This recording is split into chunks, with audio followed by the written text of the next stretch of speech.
যদি আপনার পিসিওএস থাকে তাহলে কিছু লক্ষণ দেখে আপনি কিছু ব্লাড টেস্ট করতে পারেন। যদি দুর্বলতা কাজ করে, কিছুক্ষণ পরপর ক্ষুধা লাগতে থাকে এবং পেটের দিকের চর্বির পরিমাণ বেড়ে যায়, তাহলে HbA1c এবং ফাস্টিং ইনসুলিন চেক করুন। ব্রণ, চুল পড়া বেড়ে যাওয়া অথবা স্কিনে অয়েলিনেস বেড়ে গেলে ফ্রি টেস্টোস্টেরন এবং DHEAS টেস্ট করুন। মিসিং পিরিয়ড অথবা ইরেগুলার সাইকেল হলে LH, FSH এবং পিরিয়ডের 21তম দিনে প্রজেস্টেরন লেভেল দেখতে হবে। যদি অল্প পরিমাণে খাওয়ার পরও ওজন বেড়ে যেতে থাকে তাহলে insulin, cortisol, TSH, FT3, FT4 এবং ভিটামিন ডি লেভেল দেখতে হবে।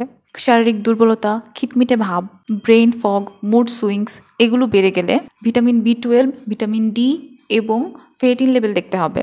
ইনফ্লামেশন অথবা পিসিওএস কনফার্মেশনের জন্য আল্ট্রাসাউন্ড করতে হবে এবং CRP, LH, FSH দেখতে হবে। পিসিওএস কন্ট্রোল করতে হলে যে অনেক কিছু মেনটেন করতে হবে কিংবা হরমোনাল পিলস নিতেই হবে এরকম না, আপনাকে আপনার ল্যাব রিপোর্টস অনুযায়ী সঠিক গাইডলাইন্স মেনটেন করে বডিকে ট্রেন করতে হবে।